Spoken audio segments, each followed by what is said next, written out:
Gloire soit rendue à Dieu, le maître des temps et des circonstances, les rochers d'Israël, l'étoile brillante du matin, Adonai, le Dieu fort et puissant, le Dieu qui ne change pas, il est toujours le même, hier, aujourd'hui, à jamais. En lui, il n'y a ni changement, ni ombre de variation. Quand il dit, il fait, et quand il fait, tout le monde constate. Nous sommes dans notre émission à l'ère du salut qui passe sur notre chaîne YouTube. Merci pour tous nos abonnés, vous êtes déjà très nombreux. Merci pour les auditeurs fidèles. Hein? Il y a des auditeurs qui suivent tous les numéros. En tout cas, ils suivent. Ils sont toujours à la page, soyez bénis. J'ai pris que vous soyez parmi ces auditeurs-là, hein, qui réclament même. Quand il n'a pas reçu la vidéo, il appelle, dit papa, comment aujourd'hui? Il y a un grand défenseur des droits de l'homme qui m'a dit, papa, aujourd'hui on n'a pas eu de numéro. Hein? J'ai dit, non, c'est déjà largué. C'est déjà largué. Allez sur ma page, vous allez trouver ça. Il y a des gens comme ça. Vous savez, il y a des gens quand ils s'absentent à l'église, ils regrettent. Ils pleurent. Ils se sentent malades. Je ne me sens pas bien. C'est quoi? Ah, j'ai manqué la prédication. Hein? Mais il y a d'autres, il est à l'aise quand il n'a pas été à l'église. Hein? Que Dieu nous bénisse. Alors, le dernier numéro, j'ai dit quelque chose, je voulais compléter. Nous devons étudier nos partenaires. Quelle est leur intention? Pourquoi la personne s'attache à moi? Bon, la personne, quel a été son passé? Ses origines. Ici, les origines, ce n'est pas par rapport à la tribu. Hein? Ici, ses origines par rapport à ses liens spirituels. Et deux, qu'est-ce qui me représente maintenant? Les présents. Comment ils sont présents maintenant? Et je me bats pour connaître les futurs. Et je vais terminer en disant, s'il y a quelqu'un qu'on ne peut jamais abandonner sur cette terre, c'est Christ. Hein? Que je sois dans la joie ou dans la disette, je ne peux jamais abandonner Christ. Mais il y a encore un autre conseil que je voulais donner à tous ces pasteurs comme moi, hein, à travers le monde. N'abandonnez jamais vos pères dans la foi. N'entrez jamais en guerre avec votre père dans la foi. Je reprends. Respectez vos pères. Les gens qui vous ont encadré. Les gens qui ont imposé les mains sur vous. C'est vrai, Dieu vous a appelé au pastoral, mais il y a quelqu'un qui t'a dit, va maintenant commencer. C'est vrai, Dieu t'a appelé au pastoral, il y a quelqu'un qui a prié pour toi, il t'a consacré au ministère. Ces gens-là, bien aimés dans le Seigneur, si vous êtes en conflit avec Dieu, cherchez-les à arranger avec eux. D'une manière ou d'une autre, ils ont une parole à dire sur votre vie. Et je disais à un jeune pasteur, je lui dis, vaut mieux que le père puisse avoir un problème avec toi et toi, il ne faut jamais avoir un problème avec ton père. Si tu sais que ton père ne t'agrée pas, si tu sais que ton père te déteste, fais un effort, va pleurer. Hein? Moi, je respecte mes pères. Je respecte mes pères. Je respecte mes pères. Un jour, je suis allé prier quelque part, j'ai rencontré un père qui m'avait encadré quand j'étais jeune. Il m'a vu travailler, j'ai prêché l'onction de samedi, j'ai commencé à imposer les mains, le charisme s'est manifesté, c'était puissant dans la salle. Après le culte, il est venu, il m'a dit, papa, que Dieu te bénisse. Je dis, non, papa, ne dis pas ça. C'est toi, mon père, moi je suis fils.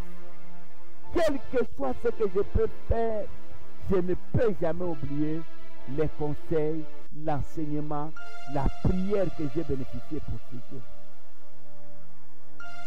Le Père peut être n'est pas parfait, mais Dieu sait pourquoi il avait mis dans votre chemin pour qu'il vous encadre. Ça, c'est vraiment un conseil. N'entrez pas en guerre avec même nos papas biologiques ici, nos mamans. Hein? Il y a des enfants qui ne parlent plus avec leur papa, hein? Avec leur maman. Je ne passe pas chez ma mère. Elle a dit, non, papa. Va, humilie-toi. Dis à ton père, hein, papa, que Dieu nous bénisse. Alors aujourd'hui, j'aimerais parler de quelque chose rapidement. Proverbe 9, 10. Nous connaissons tous ce texte. Il est très important. Le commencement de la sagesse, c'est la crainte de l'Éternel. Et la science, des saints, c'est l'intelligence. Hein? Le commencement, la crainte de l'éternel, c'est le commencement de la sagesse. Quand quelqu'un craint Dieu, déjà la sagesse commence, ok? Ok? Le commencement de la sagesse, c'est la crainte de l'éternel. Quand quelqu'un commence vraiment à craindre l'éternel, il devient sage. Ok? Et la Bible dit, et ça j'aime, hein, c'est important. Et la science des saints, la science des saints, pas de tout le monde. La science des gens modèles, des gens dignes, des gens modèles là, c'est l'intelligence. Vous savez, dans le domaine de l'espoir, il y a un don extraordinaire que Dieu nous donne, ça s'appelle intelligence. L'intelligence, c'est un don avec lequel on ne peut pas jouer. L'intelligence. La foi, c'est bien. La piété, c'est bien. Le discernement, c'est bien. Mais toutes ces choses-là, si on n'est pas intelligent, oh bien-aimé dans le Seigneur, on va tomber dans des confusions, dans des erreurs. La Bible dit, heureux l'homme qui possède l'intelligence. Hein? Et vous allez voir, les gens qui ont la foi avec intelligence sont différents des gens qui ont la foi sans intelligence. Parce que l'intelligence ne va pas permettre à votre foi de vous engager n'importe où. Aujourd'hui, les gens, on trompe les gens. On joue avec les gens parce qu'ils ne sont pas intelligents. Un soi-disant pasteur, même s'il déplace les montagnes, il vous amène dans sa chambre à coucher ou dans son salon. Il dit ici, nous allons pêcher les poissons. Vous allez croire à ça. Il n'y a ni l'eau ni quoi. Le poisson viendra. Ça, c'est de la magie, non? Mais si vous êtes intelligent, vous allez dire, non, ça ce n'est pas Dieu. Hein? Ça c'est autre chose. Donc, dans le domaine des espoirs, si nous voulons aller loin, nous voulons aller très loin, nous voulons faire ce qui est grand, ce qui est puissant, bien aimé dans le Seigneur, nous avons besoin de l'intelligence. Nous avons besoin de l'intelligence. Les espoirs, c'est l'intelligence. Que Dieu soit loué. Ce n'est pas d'abord les moyens qu'on a. Ce n'est pas d'abord les moyens qu'on a. Moi, j'ai compris qu'on peut avoir beaucoup de moyens. Hein? On peut avoir beaucoup de talents, mais si on n'est pas intelligent, ça ne va rien servir. Ça ne va rien servir. Il y a des gens qui ont détruit leur maison, leurs églises, qui ont détruit leur famille parce qu'ils ont manqué l'intelligence. Dieu a béni cette famille-là. Dieu a béni cette famille-là. Dieu les a donné des moyens extraordinaires. Mais aujourd'hui, si vous les regardez, vous avez pitié d'eux. Ils n'ont pas pu exploiter. Ils n'ont pas pu multiplier ce que Dieu les a donné. Si vous n'êtes pas intelligent, votre avenir sera assombri. Proverbe 14. La femme intelligente bâtit sa maison. Comprenez? On ne parle pas de la femme de foi. On ne parle pas de la femme de foi. On dit la femme intelligente. Même dans 2 Rois 4, on parle de la femme de distinction. Celle qui se distingue des autres, qui est intelligente, qui comprend. Si vous êtes intelligent, votre maison sera stable. Votre église sera stable. Vos business vont aller de l'avant.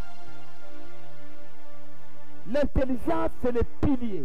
C'est un don dans le domaine des espoirs. Hein? Vous allez grandir petit à petit. Il y a des gens qui ont, mais qui envient chez ceux qui n'ont pas. Il y a des gens qui ont détruit ceux qui sont en train d'envier aujourd'hui. Ce que tu avais aujourd'hui, hier tu avais ça, mais tu as détruit. Si vous n'êtes pas intelligent, vous allez détruire votre église seulement vous-même. Avec vos paroles là, vous détruisez. Vous allez détruire votre maison. Tu vas détruire ton mariage. Tu vas détruire ton mariage. Donc l'intelligence, c'est un grand don dans le domaine des esprits. Et si on n'est pas intelligent, demandons à Dieu de nous donner de l'intelligence. Ok? Écoutez ce que la Bible dit. J'aime cette phrase, elle est très importante. Proverbe 9, 10. Et la science des saints, c'est l'intelligence. Que Dieu nous bénisse. N'oubliez pas de partager la vidéo. Vous avez été nombreux à nous suivre. Que les grâces, les paix, les joies, les bénédictions de Dieu abonde dans vos maisons. Au nom de Jésus. Amen.